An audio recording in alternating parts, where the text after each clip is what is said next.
Hey, how's it going on? My name is Cordell, founder of AttentionWorks, where we build powerful brands by capturing and leveraging attention.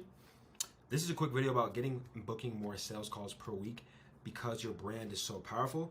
And I'm going to show you guys how to make sure that your brand is powerful regardless of what niche you're in, regardless of what business you're in, etc. So let's get into it. All right, so first things first, you really want to hone in on this one, is more content frequency on everything. You need to be posting more on everything. And I will show you a quick, sort of tactic that I use for myself and for my clients, and it is called the content machine. And you have to create a content machine that so your content can be, consistently being pumped out like a well-oiled machine. And I'm going to show you what it looks like right here. So basically, if my computer will let me zoom, there we go. All right. Oh my God, here we go. Oh yeah. So yeah, basically what you want to do is on, day one, you want to go ahead and this could be any day of the week. It could be catered to your schedule, right? Let's say you can only record on Thursday. So on Thursday, you would sit down for an hour and at least pump out 1 to 2 long format videos. And by long, I mean anywhere from 10, 15, 20, 30 minutes. Pump out one of those, and then you would upload it. And then after that, you would go ahead and, make sure it's optimized and whatnot, it's uploaded and whatnot. And then from Friday to Wednesday, the next 6 days of the week, you would be posting short clips that you took from that longer format video, and you would post them on every single social media. So if you can see here visually, like TikTok, Instagram, YouTube Shorts, from day 2, day 3, day 45, day 6, day 7, you're posting 1 to 3 videos, 1 to 3 clips from that longer format video.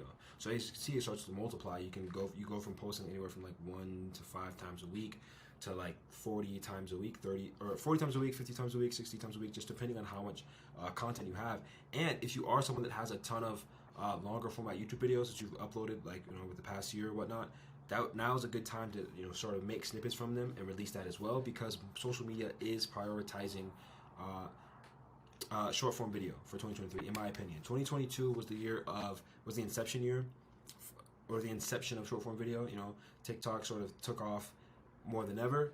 YouTube and Instagram Reels, they were like, hold on, we can't allow them to just take this much of the market share, so they released their own versions of short form video. And now I think this is the year where everyone starts to double down on that. So you have to take advantage of it. Like YouTube Shorts, I think February 1st is when they're going to start monetizing YouTube Shorts, and you can make money from YouTube Shorts. And I think there's rumors that Twitter, I don't want to operate off rumors, but there is rumors that Twitter is going to sort of incorporate YouTube Shorts, or not YouTube Shorts, but incorporate short form video as well.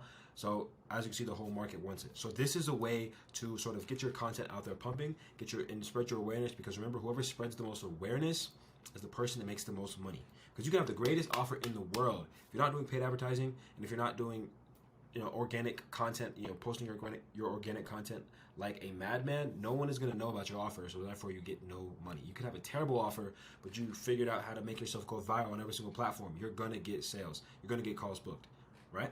All right, so let's move on. So number 2, you're going to need to do call to actions in the middle and at the end of every video. So if you don't know what a call to action is, I'll give you a quick example. So if you've ever watched some guru or someone on Snapchat or someone on Instagram or TikTok, and in the middle of the video or the end, they're like, here's an example of a middle one. Yeah, make sure you stay till the end to figure out some of the free samples I'm going to give. That's an example of a middle one.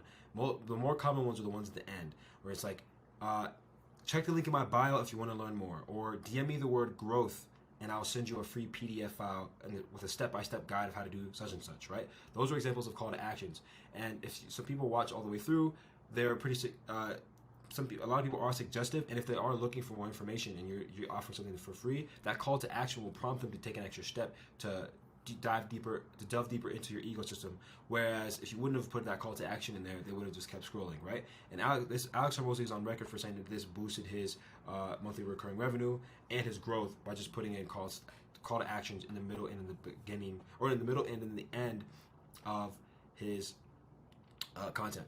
So let's go ahead and take a look. I like to look at things visually, right? So this is something that I designed just in regards to your ecosystem. You want to keep this in mind because your ecosystem is how people find out about you, what their perception of you is, and what the likelihood of them transacting with you is as well. Because it's just, let's say your ecosystem is very thin. There's nothing to it. you're not going to be able to transact with anyone because they don't know who you are, what you do, what testimonies you have, etc., right? So let's go ahead and take a look at this real quick. So we talked about the content machine. Now we're on the second part. Basically everyone here on the left, these are supposed to be gifts. They're supposed to be playing. I don't know what's going on, but if you can look real closely, we got Jimmy Fallon. Everyone's just scrolling on their phones, right? Everyone's scrolling through the algorithm, and this is on any app, and boom, they run into your videos, this barrier here, and you are offering free, insightful content in a certain niche, whatever niche you're in, and it's SEO, it's search engine optimized. That means you have the right hashtags, the right title, the right keywords, etc. And yeah, that does apply to every single social media.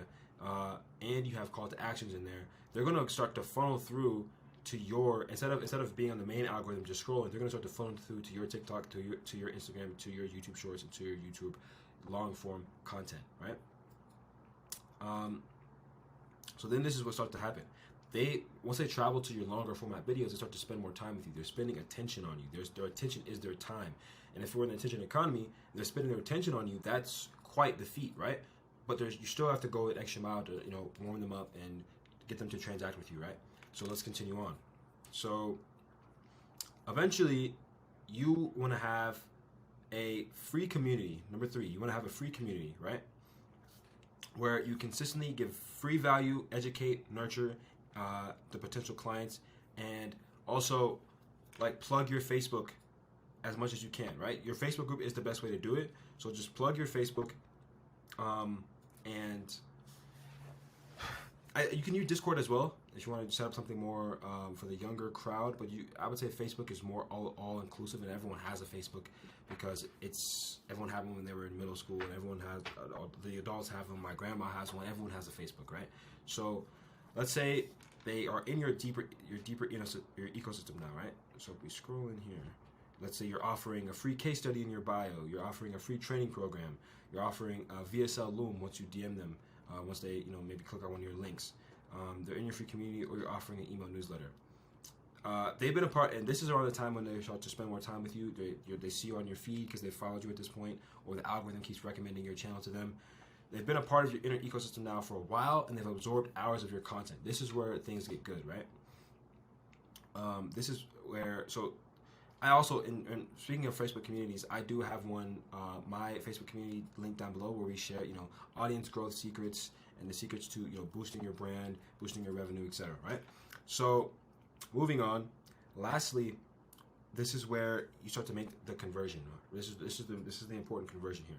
You have to make sure that they've consumed a lot of your content, so they're warmed up with you. They feel like they know you. You're a familiar face, and you've helped educate them. You've helped push them over the edge in terms of how ready they are to make the next step. So this is when you have one of your appointment setters, and I have this as the final step. Either yourself or an appointment setter reaches out to the new joinees and people in the group that are active, that have been there for a while, right? So then there's three things that happen once they're already in your group, and once you have a setter reach out to them, or maybe they've interacted with one of your email links or email newsletters or your free case study, and they gave you your email. They have your setter reach out to them. These are 3 things that happen. Either they book a call, which is the best option, right? Or they need more time, so they'll just keep absorbing your content, which is a great option still. They're still warming up. They're still, being warmed. They're still being nurtured, and they're still being educated. And eventually, when you reach out again, perhaps the likeliness of them booking a call again is higher. There was a stat. I forget the stat. I can't remember the stat. I don't want to butcher it, and I don't want to paraphrase it too terribly.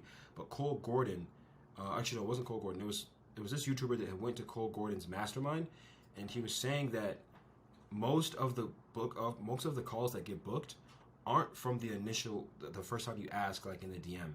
It's once you get them into your free Facebook group, and then you have a setter follow up with them. That's when, I think if I'm remembering this correctly, about 70% of the calls that got booked were from after that second touch point, right? So you want to make sure that you're consistently keeping them in the community. You're nurturing them. You're releasing more content. Here's a free case study. Here's a free PDF. Here's a free step-by-step guide. If you guys are wondering about how to book more calls in this regard, or if you guys are wondering about this, I just posted a new YouTube video. Go ahead and look at it. So you can use them for engagement, but you can also transact with them, which is like a 2-in-1, and I think that's one of the coolest things ever. And lastly, if they're not interested, so you send them back more free content. So at the end of the day, they're still absorbing your content, and they're still more likely to book a call with you rather than just not being in your community at all, right? So that's pretty much sort of the way to book more calls. Uh, you guys should look it up. I forget which video it is, but it's about Cole Gord's mastermind and how they discovered that most of the calls that are booked happen on that second touch point. So having a setter in your business, having a setter in your workflow and for your personal brand, after you get that first touch point where they first find your Instagram or your YouTube, and then you educate them and nurture them, having that appointment setter is going to really push it over the edge, right? And last, let me give you this is just a quick example. This is a statistic from Alex Hormozy when he started, doubling down on content, going crazy with his content machine. This is what sort of happened to his with 6 months of effort with $0 in ad spend. So a lot of these guys no one's really doing paid advertising anymore because it's a cyclical, diminishing return cycle when you're just continuously throwing money at ad campaigns, retargeting, and that campaign starts to die off, and you redo another campaign. If you stop running ads, what happens? There's no money coming in. But with media, you post media, and it's there forever. It's on Instagram, it's on YouTube, etc. It can get more views from that. It can funnel them to your inner Facebook group, and it's free. That's the thing. It's free. Like he said, that's why he emphasized here $0 of ad spend. The result was he had 400 more companies a month reaching out to them, or like inbound, and then he also increased his revenue from $7 million a month to $13 million a month. So as you can see, if it works for this gentleman, this is why he's putting in $40,000 a month into his content machine. You have to build a content machine. You have to, have call to actions in your videos. You have to have a free community that they can, get to and feel like they're a part of something bigger, and that allows you to nurture and form a better bond with them. Then eventually that second touch point with your appointment setter reaching out to them again is going to help is going to help you book a call, right? So this is how you book more calls per week in your SMA business